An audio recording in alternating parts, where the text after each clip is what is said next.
আসসালামু আলাইকুম গাইস, আশা করি সবাই ভালো আছেন। আপনাদের দোয়া ও ভালোবাসায় আল্লাহ তাআলার অশেষ রহমতে আমিও ভালো আছি। তো আজকে চলে আসলাম নতুন একটা ভিডিও নিয়ে। আজকে বানাবো ভাপা পিঠা। তো ভাপা পিঠা বানানোর জন্য মারু প্রথমে একটা নারিকেল ভেঙে নিল। তো দেখুন নারিকেলটার ভিতরে কিন্তু অনেক সুন্দর ছিল, খোপা হয়নি। তো এই ফাঁকে আমার সোনা পাখিটা কাঁদতেছে। তো মারুপ একটা সোনা পাখিকে পেয়ারা পেরে দিল। পেয়ারাটা আমি চেয়েছিলাম, আমার সোনা পাখিটা পেয়ারাটা আমাকে দেয় নাই। গাইস, অনেকেই বলে যে আতপ চাল ছাড়া নাকি পিঠা হয় না। তো আমি আজকে ভাতের চাল দিয়ে পিঠা বানাবো, ভাপা পিঠা।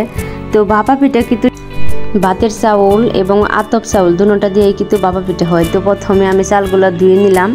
তো ছোটো ভাই ভাঙানোর জন্য মেশিনে নিয়ে যাবে। তো চালগুলো আমি একটা বালতিতে ভরে দিলাম। গাইস, শীত মানে নানা রকম পিঠার কিন্তু ধুম পড়ে যায়। যেদিকে তাকাই সব দিকে শুধু পিঠা খাওয়া শুধু চলতেছে। এখন সব বাড়িতে এখন অতিথি আপ্যায়ন করা শুরু হইতেছে। তো আমিও আমার বাবার বাড়িতে চলে আসছি। তো প্রথমেই দেখেন গুড়িগুলা ভাঙে আনছে ছোটো ভাই। এর আগেও কিন্তু আমি অনেক ভাপা পিঠার ভিডিও ছেড়েছি, আপনারা হয়তো দেখেছেন। তো আজকে একটা ভিন্ন রকমের ভাপা পিঠার ভিডিও আপনাদের সাথে শেয়ার করব। এই জায়গায় আমি স্বাদ মতো লবণ দিয়েছি। তো লবণ দেওয়ার পরে ভালো করে মাখিয়ে নিতেছি। মাখানো হয়ে গেলে এবার আমি কুসুম কুসুম গরম পানি করে নিয়েছিলাম। তো এই পানিগুলো আমি ভালো করে দিয়ে দিতেছি অল্প অল্প করে। তো অল্প অল্প করে দিতেছি আর মাখিয়ে নিতেছি। তো ভালো করে জানি একটা ডো তৈরি হয়ে যায়। তো আমার ডোটা তো তৈরি হয়ে গেছে গাইস। তো এবার আমি একটা ছাঁকনি নিয়েছি। এবার আমি ভালো করে চেলে নিব। তো অল্প অল্প করে গুঁড়ি নিতেছি আমি। তো দেখেন কত সুন্দর চালা হইতেছে। আপনারা চাইলে প্লাস্টিকের যে 20 টাকা করে চালনি আছে ওইগুলা দিয়েও আপনারা কিন্তু চালতে পারবেন। তো আমার মা আজকে কুকারে পিঠা বানাবে। তো কুকারের উপরে একটা ন্যাকড়া দিয়ে দিলাম। তো ভালো করে দিয়ে দিলাম এটাকে। তো এবার কিছু পরিমাণ ডো আমি এ জায়গায় ঢেলে দিলাম। তো গাইস, আমি না, এটা কিন্তু আমার মা বানাইতেছে পিঠাটা। তো এরপর আমি দিয়ে দিলাম নারিকেল। এরপর আমি কিছু পরিমাণ পাটা গুড় দিয়ে দিতেছি। গাইস, গুড়টা আমার দেওয়া শেষ। এরপর আরও কিছু পরিমাণ আমি ডো ঢেলে নিলাম। চারিপাশ দিয়ে ভালো করে এটাকে মিলিয়ে দিতে হবে। তো মায়ের হাতের পিঠা কিন্তু অনেক মিঠা লাগে। আবারও কিছু পরিমাণ নারিকেল দিয়ে দিলাম। তো এইভাবে গাইস আমি 3টা পুরত বানিয়েছিলাম, এটাকে 3টা লেয়ার করে নিয়েছিলাম।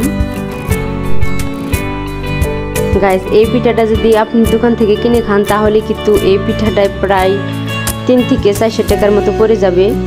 গাইস, অনেকে আছে ভাপা পিঠাটা কিন্তু সম্পূর্ণভাবে বানাতে পারে না। তো তাদের জন্য আজকে আমার এই ভিডিওটা করা। পিঠাটা আমার কিন্তু পুরো কমপ্লিট হয়ে গেছে। তো এখন আমি একটা রাইস কুকার নিয়েছি। রাইস কুকারের ভিতরে কিছু পরিমাণ পানি দিয়ে দিয়েছি। তো এখন এই পিঠাটা ভালো করে ঢেকে কুকারের ভিতরে বসিয়ে দিব। তো ভালো করে ঢাকনা দিয়ে ঢেকে দিব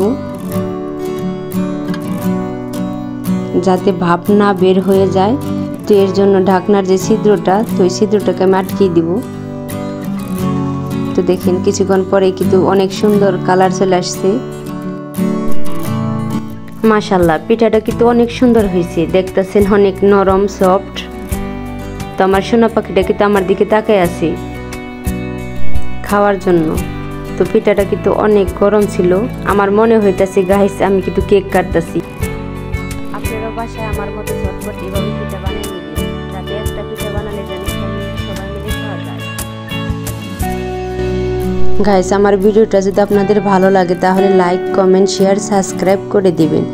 পাশে থাকা বেল আইকনটা বাজাই দিবেন যাতে ভিডিও ছাড়ার সাথে সাথে আপনাদের ফোনে নোটিফিকেশন চলে যায়। গাইস, পিঠার ভিতরটা কিন্তু অনেক সুন্দর লাগতেছে। তো একটা পিঠা বানিয়ে কিন্তু ফ্যামিলির সবাইকে নিয়ে খেলাম। তো এখন বাজে রাত 9টা। তো আমার সোনা পাখিটা দেখেন কিভাবে খাইতাছি। এত তাও পিঠাটা, তারপরও দেখতেছেন কিভাবে খাইতাছি। ওর জন্য সবাই দোয়া করবেন।